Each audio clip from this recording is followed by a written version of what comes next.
What's up, guys? So this is going to be my entry video for the pickup behind me for the International Car Show 2021. But yeah, behind me is my 1967 C10 converted to a k20 F250 Duramax thing, I guess.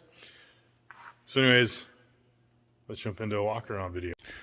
Alrighty guys, so this is my 1967 C10 converted into a K20, kind of. Well, it's on a Duramax chassis anyways.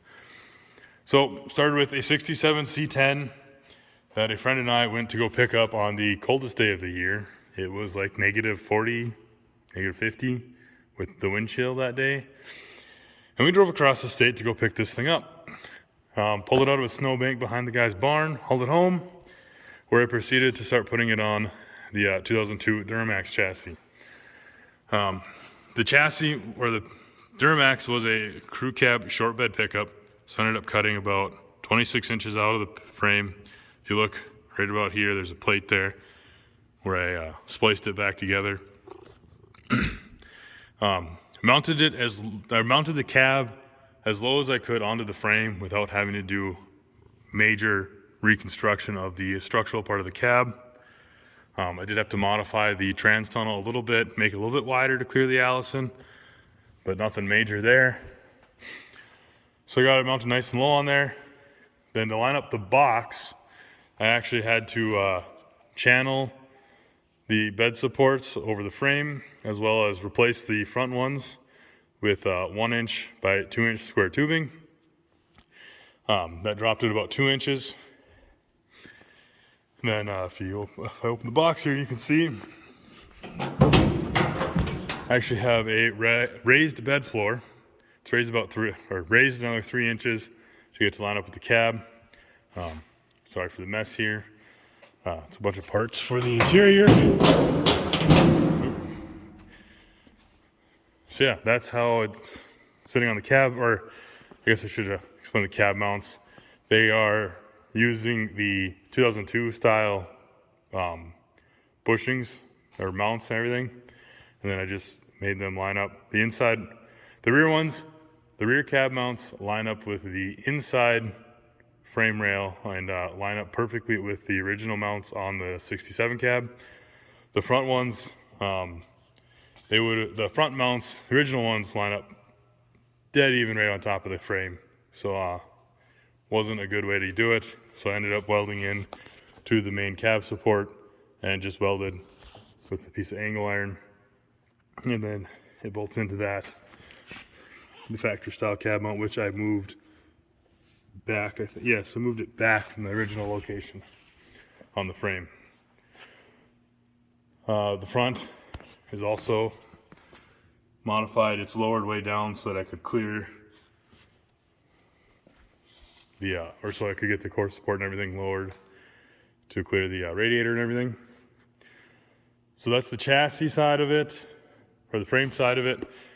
Front suspension here. So yes, it's on a 2002 chassis, but if you notice, we actually have a straight axle. This is a Ford Super Duty axle from 2008, I believe, was what the donor vehicle was for that. I used the WFO 3-inch kit, so it's radius arm, front suspension with their cross member and everything. Welded a plate in here, and then shock tower or coilover towers, and then it's got Fox 2.5 coilovers in the front there. The rear is nothing overly fantastic. It's just new leaf springs. I went with the lightest rated weight springs that would have come on a 2500. And I replaced the shackles with Celastic shackles, and the overloads, I swapped them out for the Deaver progressive overloads. So yeah, this thing rides like a cloud with the Fox shocks and everything on it. And then the coilovers set up. It's way better riding than my 2016 Duramax is. All right, so on the front here, it's nothing overly spectacular. All LED lights on here. Z off-road lights, new trim. These lights I actually made myself. They have 2 strips of white running lights, and then when you turn the blinker on, there's 3 strips of orange for the blinker. Repainted all of this stuff, the bronze color versus the factory, because that's kind of my accent color on the whole truck. This front balance on here is off of a square body. I don't particularly like it, but it's a lot better than seeing the frame horns sticking down below the bumper, because they still stick down about 2 inches. I might change that up in the future, not 100% sure. But the main point of this thing, the Duramax under the hood. So yeah, so like I said, it's an LB7 from an 02. Doesn't look like there's anything all that spectacular going on with it. Kind of like that when it was in the 02 because it messed with people a little bit because it looked stock under the hood. So it's got 15% over injectors, a fast 165. That's basically one of the fuel mods. The turbo is actually a 65 millimeter drop in from Maximum Performance, I think is where I got that from. Ported intake horn. Then for the exhaust, it's just got, I did an LML driver's side manifold, so it doesn't have that slot or that groove in it for the steering shaft. High flow up pipes, 3-inch downpipe into 4-inch MBRP. I just shortened that up and modified it to fit from what was already on there. And like the intercooler piping, this is just factory piping that I polished out. This side I had to shorten this piece so that it would clear everything with how it's all, because this is actually mounted lower than it would be in the factory configuration. So this pipe was hitting the shock tower or coilover tower. This side I actually had to cut it and reclock it and weld it all back together so it would fit right. That one's also polished out, but you can't really see it down there.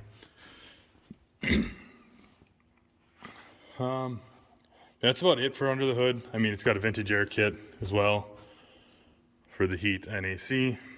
And then all the wiring over here. This is all for extra stuff that I've added.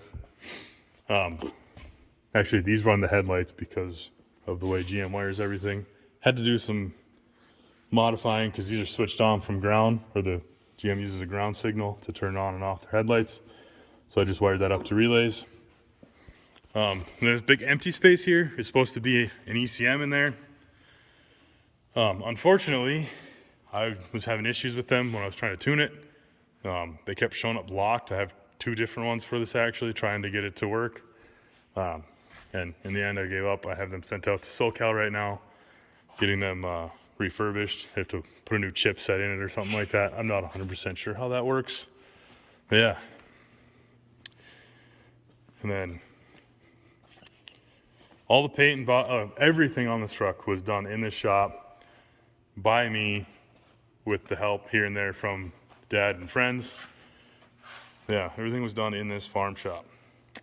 Paint, bodywork, everything. This thing needed new cab corners, rocker panels, and a couple of pieces of the floor pan stitched in. And this was a rust-free truck. And being as I looked at it in a snowbank, the coldest day of the year, I didn't realize it wasn't actually a rust-free truck. But it was a lot cleaner than anything else I had looked at, and I only paid $1,700 for it, so I can't complain too much. And if you notice, a couple other things I did, deleted the drip rail and shaved all that. If you look on the roof there, normally there's a big gap in here with a seam right where this kind of ridge is at. I welded that in and filled it, shaved the fuel tank here, the fuel tank door, fuel fill gas cap was shaved because we don't have the tank behind the cab anymore. If you look in the interior, it's kind of a disaster at this point. Still working on a lot of that, working the bugs out. I have a 1-gauge system, touchscreen system to go in the dash. It's actually on the bench over there. So this is actually what I'm using for the gauge. So I got boost and EGT. I don't know which one's for monitoring extra stuff. And then this is like the main gauge. All the blinkers and everything will be wired into that. The light controller out of the O2, 4x4 switch out of the O2. So we still have the push button 4x4. This is actually just a extra glove box door. that I cut and modified to fit all the gauges and everything. It fits perfectly in around the steering column from the O2. So like I was saying, the steering column is from the O2 and everything. So all my blinkers and everything are wired up, lights, all that's controlled like it would be in the O2. Still have the working ABS and everything in here yet. I actually retained the power seats even. These were kind of a pain in the butt to mount in here, and yeah, I don't know. A little bit more leg room would be kind of nice with them, but I don't know if I can figure out a way for that or not yet. It's also got power windows put in it. None of it's hooked up yet, but we're still working on that. Yeah, we did a Raptor Bed Liner Kit on this thing. Here is my fuel fill. Since I had got rid of the behind the seat tank, this just drops down into the factory Duramax tank. Let's see if I can. I had to add a vent line on it because the first iteration of this, it would just puke the fuel back out at you. So I think the only thing really left is the rear end here. Obviously, all LED taillights here. So the turn signals are actually down in the reflector area. It's just 2 amber LEDs back there. And running and brake lights, obviously, on that part. Then the rear bumper. So I had a Weston step bumper that I bought for this thing that I really liked the look of, but it didn't quite fit right because it was just a universal bumper. So I modeled this after that and kind of made it flow to the body lines. And it's actually just irrigation pipe bent at 90s to go around with a piece of diamond tread plate on the top. And then this is all just made out of flat iron. Pretty happy with the way that turned out. And then of course, it's a diesel pick 'em up truck. So we gotta have the giant exhaust tip out the back.